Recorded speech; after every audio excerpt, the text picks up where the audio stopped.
출근길 뉴스를 종합해드립니다. 깊이 있는 뉴스 YTN FM 출발 새아침.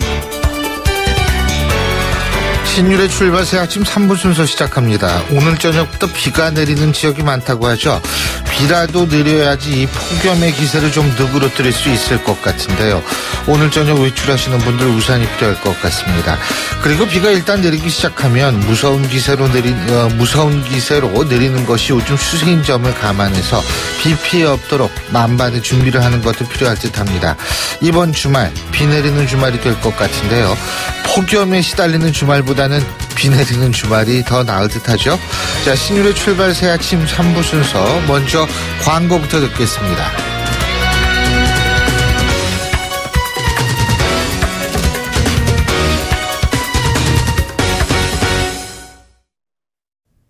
YTN 라디오 신율의 출발 새아침.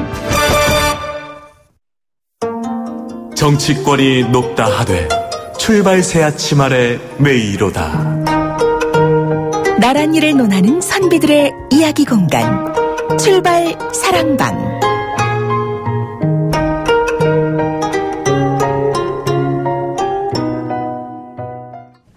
예, 금요일 하면은 생각나는 두 분 오늘도 나와 계십니다. 경기대학교 김홍국 겸임교수 나와 계십니다. 어서 오십시오. 네, 안녕하십니까. 예, 미래전략개발연구소 김우석 부소장이십니다. 어서 안녕하십니까. 오십시오. 예. 자, 이 정치권 그래도 요새는 좀 조용한 편이에요. 예, 하도 우리나라는 정치권이 시끄러운 적이 하도 많아. 요새는 그래도 조용한 편인데, 자. 떠오르는 속담 꼽아오셨죠. 먼저 김홍국 교수님. 네, 제가 고른 속담은 김 안 나는 숭늉이 더 뜨겁다. 숭늉인데요. 이제 펄펄 끓었는데 김이 나지 않습니다. 그러니까 진짜 그래요? 속담입니다. 아니 안 그럴 것 같은데. 일단 숭늉이 펄펄 끓는데 김이 안 나면 그건 마술 아니에요? 마술? 김이 네. 그래서 그런데 김 안 나는 숭늉이 실제 마셨을 때 엄청나게 혈까지 될 정도로 그럴 수 있다는 건데요. 속담입니다. 공연히 떠버리는 사람보다 침묵을 지키는 사람이 더 무섭다. 요즘 정치권 보면서 조용히 지켜보고 과연 정치인들이 제대로 일하는지 지켜보는 국민이 더 무섭다. 이런 생각이 들었는데요. 이번에 충북 도의원들 해외로 정말 많은 인명피해가 있고 거기다가 수백억 원의 재산 피해가 나고 있는데 그 와중에 외유성 출장을 떠났습니다. 그러면서 그 자유한국당 소속의 김학철 의원이 그런 얘기를 했죠. 국민이 레밍, 쥐 같다. 아니 국민을 어떻게 보길래 이런 표현을 할 수 있을까요? 더군다나 국민이 이렇게 고통받는 상황에서 외유성 출장을 떠나서 해외에서 한다는 이야기가 그런 얘기입니다. 그거 보면서 과연 국민들 어떻게 보는 것인지 우리가 작년 한 해에 얘기했던 군주민수 임금 대통령은 배고 국민들은 띄우기도 하지만 언제든지 가라앉힐 수도 있다. 국민의 무서운 힘을 보지 않았습니까?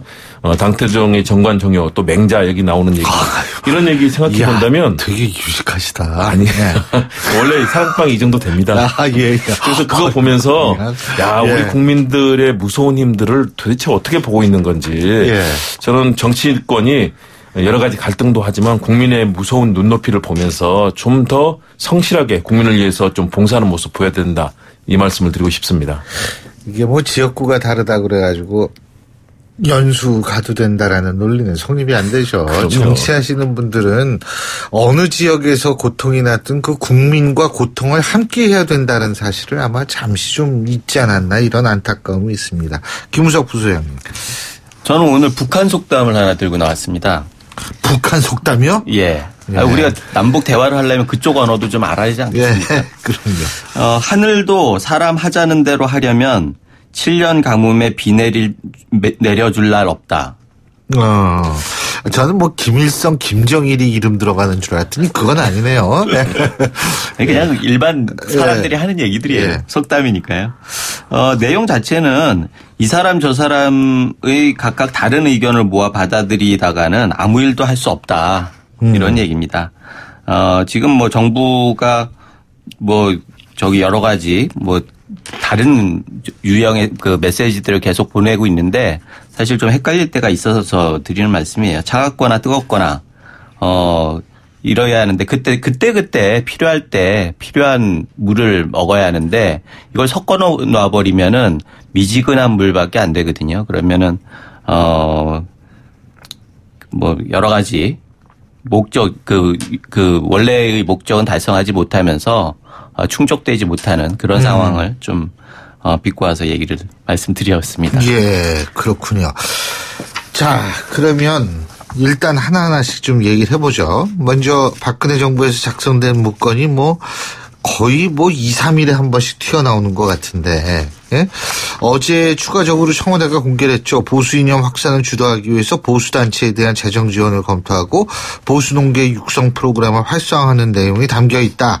그리고 카카오톡의 자동 연관 검색 기능이 좌편향이라는 이유로 개선을 주문하는 그런 내용도 있다. 어떻게 보셨습니까? 충격적이죠. 예, 청와대가 이런 내용들을 국민의 건전한 여론, 국민들의 이런 민주주의적인 의사소통이 아래서부터 활발하게 올라와야 되는데 보수단체에 대한 재정 지원을 실제적으로 또 했습니다. 왜냐하면 정경련을 통해서 당시에 기억하시지만 허윤준 행정관이 계속해서 정경련 연락하면서 3년 동안 68억 원을 그것도 정말로 국가를 위해서 일하는 좋은 시민단체를 발굴한 것이 아니라 이 우파 시위에 동원됐던 엄마부대라든가 이런 어버이연합 이런 곳에 68억 원이 지원이 됐거든요. 좋은 시민단체도 전경련이 지원을 하면 안 되죠. 그렇죠. 그러니까요.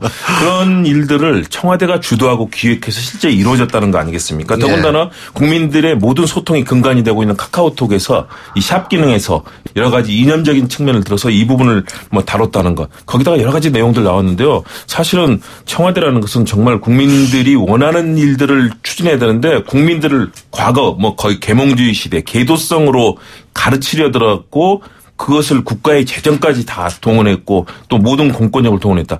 이거 정말 너무 충격적인 일 아니겠습니까? 저는 근데 그 샵 기능 카톡에서 그 샵 기능을 써보질 않아가지고. 예, 김석 부수장님. 블랙리스트도 있었는데 이번에 화이트리스트라고 하는 게 입증이 된 것 같아요. 예. 그래서 블랙리스트 부분에 있어서는 좀 여러 가지 얘기들이 있었는데 화이트리스트도 거기에 버금가게 여러 가지 문제점들이 지적이 되고 있습니다. 그 과정에서 범법적 수단이 있었는지 그 부분은 가려져야 할 부분인 것 같고요. 이런 일들을 청와대에서 했다라는 자체는 용납돼서는 안 되는 거라고 봅니다. 예. 그리고 그것들을 현 정부에서 반면교사를 삼아가지고 좀 청와대 정치권이 할 수 있는 것과 없는 것들을 잘 구별할 필요가 있다 이런 생각이 듭니다. 그런데 명확한 것은 또 다른 측면이 있어요. 기울어진 운동장이라고 하는 부분들을 어떻게 그러면 바로 잡을 것이냐. 사실 시민사회나 이런 쪽을 보면은 확실하게 좌우의 균형이 안 맞고 있다라는 거죠. 그래서 교과서 문제나 이런 것들을 봐도 시장이 실패가 있을 때 국가에서는 어느 정도 개입할 것이냐라고 하는 부분들에 대해서 끊임없이 질문을 할 수밖에 없는 게 우리 현실입니다. 그래서 이 수단 자체는 잘못됐지만 현실적으로 우리 사회가 가지고 있는 기울어진 운동장 이 부분에 대해서는 우리가 계속 숙제로 생각하고 좀 해결 방법을 찾아야 할 것 같아요. 근데 이 부분하고 연관된 또 다른 문제가 청와대가 이게 청와대에서 발견된 문건을 이렇게 발표하는 것이 이게 위법사안이 아니냐. 오늘 일부에서 국민의당 박주선 비대위원장하고 인터뷰를 했는데 박주선 비대위원장은 이것이 위법이다 이런 입장인 것 같더라고요. 어떻게 보십니까? 저는 일단은 대통령 기록물에 관련된 여러 가지 해석이 있는데 전 정부에서 만일의 경우 이것을 대통령 기록물로 지정을 했다면 당연히 위법일 거고요. 그런데 그런 부분에 있어서는 사실은 방치되어 있던 문서였거든요. 그런데 그 부분에서 범법의 내용들, 법에 어긋난 내용들이 나왔기 때문에 그 부분은 정말로 저는 국민들께 최소한 당연히 알려야 되는 상황이 아닌가 이렇게 보고요. 예. 더군다나 그 내용이 아까 우리가 얘기를 했지만 여러 가지 보수단체 육성 이런 문제만이 아니고요. 블랙리스트 또 삼성의 이 뇌물 관련 이런 부분도 있고요. 또 서울시 같은 경우는 국민연금 관련이죠, 정확히. 네네, 그렇죠. 이제 그런데 그 부분이 거기에 이제 이용이 됐다는 거 아니겠습니까? 그리고 예를 들어서 서울시 정책에 대해서 부당성을 알려나가라든가. 청년수당 이제 예, 청년수당 문제는 아예 불이익 조치까지 하라. 그리고 서울시 정책의 부당성을 알려나가라. 아니 청와대에서 지방자치단체의 일을 부당성을 알려나가는 내용까지 다 다룬 엄청난 이거는 그동안 있었던 사기업의 문제, 지자체 국민의 일상생활까지 청와대가 이거 뭐 조지 오웰의 1984 동물농장도 아니고 국민들의 일거수일투족 국가의 모든 구성 요소에 대해서 감시하고 여기에 대해서 청와대 이념적 측면을 알려나간다. 이건 정말 안 되는 거죠. 저는 아까 수장님께서 좌우의 균형 얘기를 하셨는데 저는 그거는 아니라고 봅니다. 왜냐하면 시민단체의 활동을 일방적으로 어떻게 좌파 우파 이 균형을 맞추는 것이 아니라 이 우리 사회 문제점에서 공감하는 부분에 대해서 여러 가지 정책을 만들고 하는 부분에 노력하면서 어떤 현상이 나타나고 특히 과거 뭐 군사정권 시대의 잘못된 부분에 대해서 시민단체들이 사실은 민주주의 사회를 만들기 위해서 열심히 노력했던 부분들 그런데 갑자기 만들어진 이 정책의 지향도 알 수 없고 이런 곳과 맞춰나간다. 저는 그 부분보다는 정말로 자율적으로 시민사회가 역동적으로 움직일 수 있도록 정부가 지켜보고 지원하고 이런 방식으로 가는 것이 맞다. 이것을 어떤 정부가 자의적으로 어떤 균형을 맞춘다거나 이건 아니라고 보고요. 저는 공개 문제의 경우는 정말 국민들의 알 권리 차원에서도 특히 이것이 일반적인 청와대 정책이라면 또 대통령 기록물로 지정이 될 정도로 중요했다면 모르는데 이건 범죄적 사안 아니겠습니까? 저는 당연히 알려야 된다고 봅니다. 네, 김우석 부소장님. 지금 전 정권에서 방치됐다라고 말씀하셨는데 그건 맞습니다. 방치됐겠죠. 그 탄핵 정국에서 뭐 대통령도 없고 실장도 없고 뭐 수석들도 구속되고 뭐 이런 부분들이 있었지 않습니까? 그래서 사실 지휘 체제도 문제가 있었고 그래서 마무리를 제대로 못했다는 측면이 있을 겁니다. 그럴수록 현 정부에서 자료들을 어떻게 할 건지는 좀 객관적으로 좀 판단하는 과정이 좀 필요하지 않았나 그런 생각이 있어서 좀 아쉬운 점도 있고요. 물론 법적인 공방에 대해서는 법적인 해석과 뭐 판결이 있겠죠. 그 부분에 대해서는 좀 차치하고 사실 야당에서 문제 삼는 거는 이번에 요 자체보다도 국정기획위에서 1순위로 적폐청산을 얘기하면서 반부패 그 협의회라고 해가지고 사정기관들을 모아가지고 회의를 하는 이런 전체적인 분위기상 이런 게 무슨 의도가 있는 거 아니냐. 이런 사정국면으로 가면서 야당을 압박하고 협치를 얘기하면서 또 거꾸로 가는 그런 것들에 대해서 의심을 하는 거죠. 그래서 이런 부분들은 전국의 책임을 진 여권이나 청와대 입장에서는 상당히 신중하게 접근을 해야 할 부분인 것 같고요. 그런 면에서 국정을 운영하는 데 있어서 이게 걸림돌이 되지 않도록 정말 세심한 접근이 좀 필요한 거 아닌가. 그리고 뭐 나중에 또 얘기가 되겠지만 목표 1순위가 적폐청산이라고 하는 건 좀 문제가 있어요. 사실 그건 결과로 나타나는 거지 목표로 삼을 수 있는 건 아닙니까? 모든 정권은 미래지향적인 가치를 두고 그걸 위해서 과거에 대해서 일정 정도 정리를 해나가는 게 필요한 건데 이런 부분들에 대해서는 좀 우리가 고민을 해야 하는 거 아닌가 이런 생각이 듭니다. 지금 뭐 김우석 부소장님이 아주 그냥 저를 많이 도와주고 계세요. 자연스럽게 국정자문위 얘기로 이제 넘어가는데 네, 이게 100대 과제 국정과제 발표했죠. 네, 예? 그렇습니다. 지금 뭐 김우석 부소장님의 의견을 비롯해서 우리 김홍 교수님은 어떤 부분? 뭐 저는 일단은 과거의 적폐청산과 또 미래지향적인 발전의 얘기들이 좀 골고루 들어갔다. 대신에 그동안에 너무나 광범위하게 이 탈법과 위법, 범법이 저질러졌다. 그것도 청와대와 이 국가 주도로 이루어진 부분 아니겠습니까? 그 결과로 인해서 결국은 국정농단 국기문란 사태가 일어났고 대통령까지도 구속이 될 정도로 정말 엄청난 사안이기 때문에 저는 그런 부분을 짚고 넘어가야 된다라고 보고요. 그러나 저는 눈길을 좀 주고 싶었던 부분은 다양한 부분들이 많이 있었는데 특히 국세와 지방세를 현재는 6대4 이 8대2인데요. 이것을 6대4로 바꿔나가겠다는 거죠. 왜냐하면 사실 우리가 말로는 뭐 지방자치 풀뿌리 민주주의 얘기했지만 그동안에는 사실상 중앙이 모든 것을 주도하고 국가의 중앙 통제 시스템들이 다 작동하고 있었거든요. 그런데 이것을 이제는 7대3을 거쳐서 6대4까지 다시 말해서 지방의 권한을 자치분권, 재정분권의 측면에서 지방의 이런 자율적인 민주주의, 지방자치를 살려나간다면 결국은 실제로는 말로는 민주주의를 하면서 실제 현장에서는 그런 민주주의적인 가치들이 제대로 살아나지 못했는데 이런 부분들이 제대로 실천이 된다면 특히 뭐 지방의 이런 비과세 감면율부터 시작해서 소비세와 소득세 이런 다양한 내용들과 제2국무회의라든가 이런 부분을 통해서 지방을 활성화시키는 방법들 이것이 정말로 서울로 수도권으로만 집중되고 있는 우리 현재 민주주의 시스템, 경제 시스템, 권력 시스템들을 정말로 민주주의로 가게 하는 그런 근본적인 요소 아닌가. 저는 이 부분을 좀 잘 실천했으면 좋겠다는 그런 생각을 했습니다. 예. 김우석 그런 측면은 굉장히 의미가 있다고 봐요. 저도 동의하고 문제는 야당에서 두 가지 부분을 지적을 했는데 사실 뭐 언론에서도 마찬가지예요. 재원 조달에 대한 명확한 청사진이 없다라고 하는 것과 두 번째는 그 100대 과제 중에서 91개 과제가 법제를 뒷받침해 줘야 한다.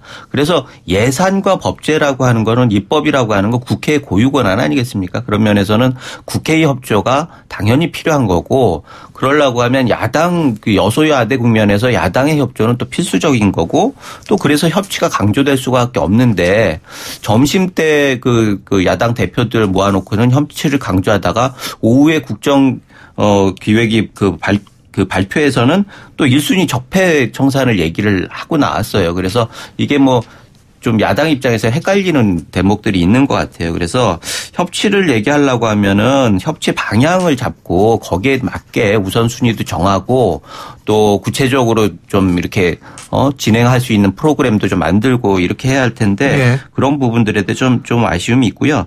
사실 뭐 이 전략적 모호성이라고 하는데 이게 국제관계에서는 통하지만 국내에서는 역시 투명성이 중요한 거 아니겠습니까? 그래서 이런 부분들에 대해서 물론 긍정적인 부분이 꽤 있지만 약간 그 우리 입장에서는 보충해야 할 부분들을 지적해야 네. 하기 때문에 이런 부분들은 한번 다시 생각해 봐야 하는 거 아닌가 그런 생각이 듭니다. 지금 김은석 부소장님이 적폐청산 계속 말씀하시는데 그 지금 10대 적폐청산 과제를 성적을 했는데 검찰, 법무부, 국정원 같은 권력기관 개혁을 1순위로 이제 꼽았는데요. 이 고위공직자 비리수사처 만드는 거 뭐 이런 걸로 이제 검찰 개혁하는 거는 중요한데 근데 오늘 한국일보 일면 톱을 보면 제목이 이겁니다. 검찰 힘 뺀다더니 적폐 수사 떠안기는 청와대. 다시 말해서 이게 적폐 수사로 검찰에 오히려 힘이 상당히 가고 있다. 이게 오히려 거꾸로 가고 있다라는 것이 지금 이 한국일보 기사의 내용인데 어떻게 보십니까, 김웅 교수님은? 저는 원칙이 중요하다고 봅니다. 네. 이런 부분에 있어서 우려되는 부분들.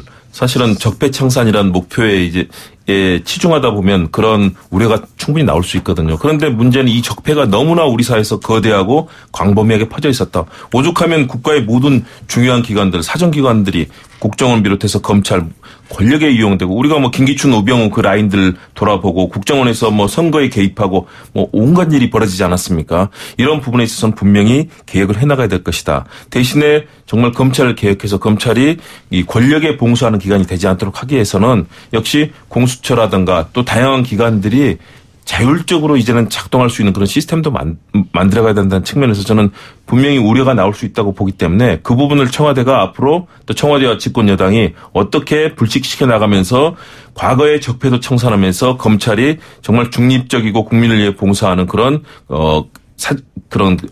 기관이 될 수 있도록 할 것인가. 이 부분에 대해서 계속 뭐 사회적인 이 목소리도 높여져야 되고 또 정부에 주문을 해야 되고요. 정부 스스로도 이런 부분에 정말 신경을 써야 될 거라고 봅니다. 네, 김은석 부소장님.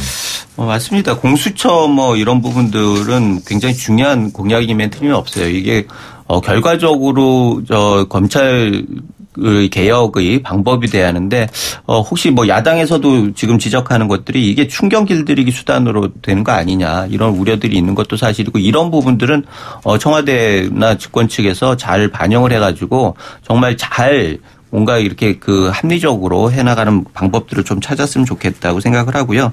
이 적폐청산이라고 하는 게 목표가 돼서는 안 되죠. 어떤 정부의 목표가 적폐청산이라고 하면은 자꾸 과거로 돌아가는 그런 걸로 되는데 결과적으로 적폐청산이 됐다라고 하는 것들 그게 목표여야 하는 거지 목표 자체가 적폐청산이었다. 이런 부분들에 대해서는 좀 문제 제기를 안 할 수가 없는 거고요. 그러다 보니까 지금의 행태가 과거하고 달라질 게 뭐가 있느냐라고 하는 지적들을 야당에서 하고 있는 거예요. 그래서 그런 행태들이 결국 다시 그 성공한 정부를 만드는데 걸림돌이 되는 거 아니냐 이런 우려들이 있는 것 같고요.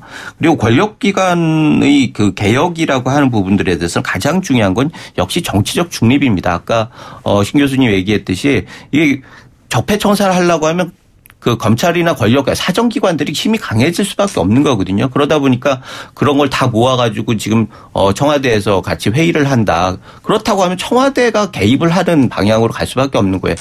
권력기관들은 어차피 인사권을 가지고 있는 청와대의 눈치를 안 볼 수도 없는데 이런 것들이 정기적으로 모여가지고 하면은 뭐 가이드라인 같은 것들이 던져지면 따를 수밖에 없잖아요. 그런 면에 있어서는 이런 부분들도 굉장히 조심해야 하는 거고 목표는 역시 정치적 중립을 갖고 자율적으로 자기들의 판단에 의해서 수사를 계속 진행하도록 하는 그런 방향으로 개혁이 이루어져야 하는 거 아닌가 이런 생각을 합니다. 예, 참 정말 우리가 이 선거권 얘기도 한번 해야 되는데 그리고 정당 가입 연령 비제한 폐지 이런 문제도 얘기를 해야 되는데 시간이 다 됐어요. 이게 주제가 많은 건지 아니면 금방 가요 시간이. 예? 너무 중요한 이슈를 다뤄서 그렇습니다. 너무 중요한 이슈인지 어쩐지 모르겠습니다. 오늘 두 분 말씀 여기까지 들어야겠네요. 말씀 잘 들었습니다. 고맙습니다. 고맙습니다. 네, 감사합니다. 예, 지금까지 경기대학교 김홍국 겸임교수, 미래전략개발연구소 김우석 부소장 두 분과 함께했고요. 신율의 출발 새 아침 3부 순서 여기서 줄입니다. 잠시 뒤 4부에서 뵙겠습니다. 날카로운 분석, 내일을 보는 시선, 신율의 출발 새 아침. 신율의 출발 새 아침 4부 순서 먼저 광고부터 듣겠습니다. 예, 8시 38분 06초 지나고 있는데요. 교통 상황 알아보겠습니다. 김지연 캐스터. 네, 출발 새 아침 교통정보입니다. 이번에는 올림픽대로 하남 쪽에 사고가 발생을 했습니다. 한남대교 부근 1차로에서 승용차 추돌 사고 처리 작업을 하고 있고 이 부근에서 잠깐 서행인데요. 그 전으로도 행주대교에서 가양대교, 한강대교 부근 일대로는 교통량이 많아서 밀립니다. 강변북로 구리 쪽으로도 가양대교부터 양화대교, 다시 원효대교 부근 일대부터 한강대교 지날 때까지 짧은 구간 정체가 계속해서 이어집니다. 오늘 내부순환로 양방면 어제 이 시각에 비해서 소통 상황이 좋은 편입니다. 성수동 쪽으로 가는 길은 홍지문 터널 부근에서만 잠깐 밀리고 있고요. 반대편 성산대교 쪽으로 가는 길도 홍지문 터널 나오면서부터 연희램프까지 정체 서행을 반복합니다. 이 밖에 동부간선도로는 도심 쪽으로 노원교에서 원릉교 지나 성동교까지 현재 가장 긴 구간 정체를 보이고 반대편 의정부 쪽으로 이동하는 길도 창동교부터 노원교까지 짧은 구간에서는 시속 30km 미만입니다. 출발 새 아침 교통정보였습니다. YTN 라디오 신율의 출발 새 아침.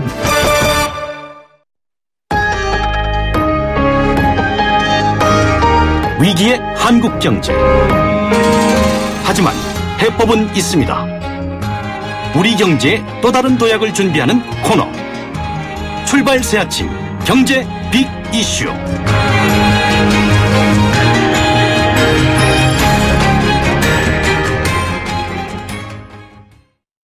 예, 신율의 출발 새 아침에서 매주 금요일 날 여러분과 함께 경제 현안에 대해서 생각해보는 시간이죠.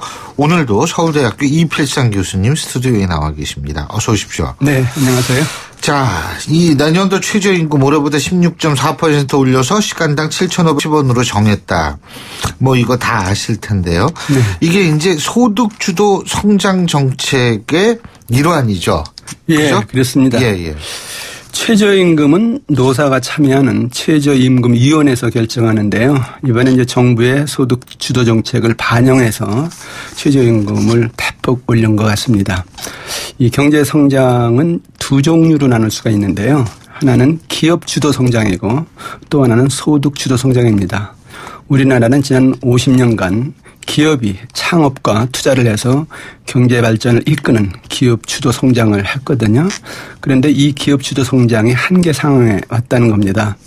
경기가 침체해서 기업들이 부실해지는 것도 있지만은 기업들이 버는 이익을 제대로 배분을 하지 않아서 소득 양극화가 심화됐다는 것이거든요.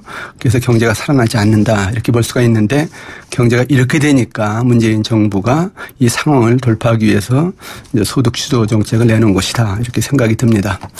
근데 소득 주도 정책은 그 근로자 소득을 높여줘서 이제 그 사람들이 소비를 이제 많이 하게 하는 건데 소비가 늘면은 기업들 창업과 투자가 이제 늘 수밖에 없죠. 그럼 경제가 성장을 한다. 이런 논리인데 이런 차원에서 본다면은 이제 최저임금을 이번에 인상한 것은 소득 주도 성장의 주요 수단을 통하는 것이다. 이렇게 볼 수 있죠. 그렇지만은 정말 최저임금을 올리면은 경제가 살아나느냐. 이것에 대해서는 논란이 많습니다. 얼마나 효과가 있을 거라고 보십니까? 최저임금 올라서 소득주도 성장을 이렇게 선순환하는데.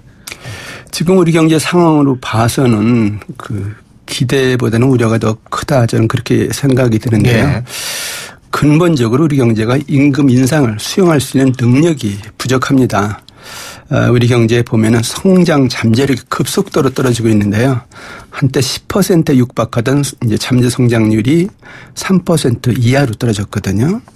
이런 상태에서 최저임금을 올린다 이렇게 이제 되니까 뭐 영세기업, 중소기업, 더 나아가서 대기업 이런 순서대로 연쇄적으로 기업 경영이 더 악화될 수 있다는 겁니다. 이렇게 되면 오히려 실업자를 더 양산할 수 있는데 뭐 그렇게 되면 소득 주도 정책은 거꾸로 실패하는 그런 가능성도 배제할 수는 없죠. 외국에서는 성공한 케이스가 있는지 모르겠어요. 이런 소득 뭐 미국의 그 워싱턴주 같은 데서는 이제 대폭 최저임금을 올려서 그래도 성공적이다 이렇게 평가를 하고 있습니다만은 그날은 경제 구조가 다릅니다. 성장 잠재력도 있고요. 지금 경제 구조가 다르다 이런 말씀하셨는데 영세 사업장들 요 사장님들은 지금 문 닫을 수밖에 없다. 네. 지금 편의점 업주 편의점 하시는 분들 평균 소득이 155만 원이더라고요. 월. 네, 그렇습니다. 예. 이거 그러니까 최저임금 인상이 굉장히 타격이 크다. 뭐 이런 얘기들이 있던데요. 네. 최저임금을 받는 근로자들이 대부분 편의점, 음식점, PC방 같은 영세 사업자에서 일을 합니다. 지금 그 최저임금 근로자가 463만 명 정도로 추산이 되는데요. 그 정부는 200만 명대던데 그게 중소기업 연합회 쪽에서는 이제 460만 명. 맞습니다. 기준이 다르더라고요. 예. 이 중에서 67.8%가 10인 미만의 영세 사업장에서 일을 합니다. 그러니까 그 최저임금 근로자 이제 3명 중에서 2명은 영세 사업장에서 일을 하는 것이죠. 그런데 문제는 이제 이 영세 사업장들의 경영이 극히 이제 어려운 상태라는 건데, 최근 통계에 따르면 영세 사업장 10집 중에서 3집만 살아남고 7집은 망한다. 그리고 살아남은 영세 사업장도 5집 중에서 1집은 월 소득이 100만 원 이하라는 것이거든요. 이런 상태에서 이제 최저임금 16.4% 올려준다. 뭐 이렇게 나오니까 이제 영세업자들이 이제 줄줄이 쓰러질 수밖에 없다. 이렇게 이제 나오는 것이죠. 만약에 이렇게 영세 이제 기업들부터 쓰러지면은 이게 뭐 영세 사업장과 종업원들이 같이 이제 쓰러지는 그런 결과가 나타나는데, 그러면 이제 소득 주도 성장이 의미가 없어지는 거죠. 근데 이제 그런 것도 정부가 좀 우려를 해서 영세 상공인들 피해를 최소화하기 위해서 재정 지원을 한다. 지금 이렇게 나오고 있는데 그건 어떻게 보세요? 뭐 일단 불가피하다 이렇게 볼 수밖에 없는데, 왜냐하면 영세 사업장들 쓰러지면 정말 소득 주도 성장이 이제 완전히 결국은 이제 거꾸로 돌아가니까요. 내년에 근로자 1인당 최저임금 인상 금액이 시간당 1,060원이거든요. 근데 이 중에서 기업들이 부담하는 것은 479원이고요. 정부가 지원하겠다는 것이 581원입니다. 정부가 지원하겠다는 금액이 더 많습니다. 그런데 이제 정부가 이 혜택을 모든 사업장에 주는 것은 아니고요. 고용 인원이 30명 미만인 영세 상공인을 대상으로 해서 주겠다 이렇게 지금 발표를 하고 있습니다. 그러면 이제 최저임금 근로자 463만 명 중에서 이제 지원을 받는 사람들이 218만 명 정도 되거든요. 그래서 뭐 이 정도면은 영세 사업자들 살아남을 수 있는 것이 아니냐. 그리고 만약에 영세 사업장들이 살아나서 이제 소득이 늘면은, 근로자 소득이 늘면은 소비가 늘면서 소득 주도 성장하는 것이, 성공하는 것이 아니냐. 뭐 이렇게 이제 생각은 할 수가 있는데, 어쨌든 간에 뭐 정부로서는 영세 사업자들 살려서 소득 주도 성장 성공적으로 만들기 위해서 뭐 이런 정책을 내놓은 것이다 이렇게 볼 수밖에 없는데, 문제는 이게 4조 원 가지고 되겠느냐 이런 것이거든요. 그리고 내년은 이제 1년에 4조 원인데 내년엔 더 많아져야죠. 더 많아질 수가 있습니다. 그러니까 이제 그게 해마다 이게 경제가 살아나지 않으면 더 많아질 수밖에 없는데, 그렇게 되면은 이제 정부 빚만 늘고 소득 주도 성장은 이제 오히려 경제를 불안하게 만들고 실패하는 그런 어떤 결과가 나타날 가능성도 배제할 수는 없죠. 근데 교수님, 비정규직 제로 정책도 소득 주도 성장 정책이 일환이라고 볼 수 있는 건가요? 그러면요. 예. 문재인 대통령이 이제 업무를 시작하자마자 인천공항공사에 가서 이제 공공부문 비정규직 제로 시대를 선언했습니다. 그래서 이렇게 선언을 해서 민간 부분에도 비정규직을 뭐 없애면 좋겠다 이렇게 이제 정부가 발표를 했는데요. 비정규직 문제가 지금 심각한 상태입니다. 현재 전체 근로자 10명 중에서 4명은 이제 비정규직이거든요. 그런데 이 비정규직은 같은 일을 해도 정규직에 비해서 임금이 60%밖에 안 되거든요. 그래서 만약에 이 비정규직을 정규직으로 전환해 주면은 근로자 소득이 대폭 늘어나게 되겠죠. 그래서 소득이 늘어나면 그럼 소득 주도 성장 성공하는 것이 아니냐 막 이렇게 이제 생각은 할 수가 있는데 역시 이게 정말 비정규직을 정규직으로 전부 전환해 주면 그것처럼 근로자에게 좋은 일은 없습니다만은 경제가 그것을 감당하겠느냐 막 이런 얘기거든요. 아까 말씀드린 대로 지금 경제가 잠재 성장률이 3% 이하로 떨어져서 기업들이 지금 상당히 어려운데 이런 상태에서 이거 부담하기 어렵다는 것이거든요. 그래서 만약에 기업들이 이걸 부담하지 못하면 소득 주도 성장은 또 이제 벽에 부딪히는 거죠.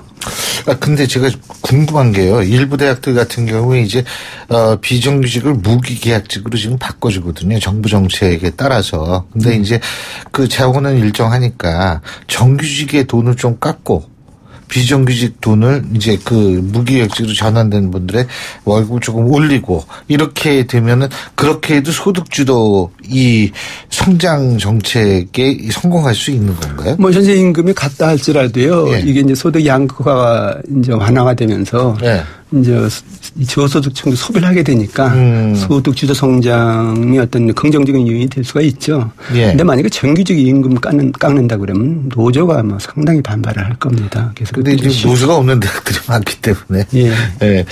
근데 그 정부의 최저임금 인상, 비정규직 제로 정책 이게 시장 원리와 어긋난다는 그런 얘기도 있는 모양이던데요. 어떻게 보십니까?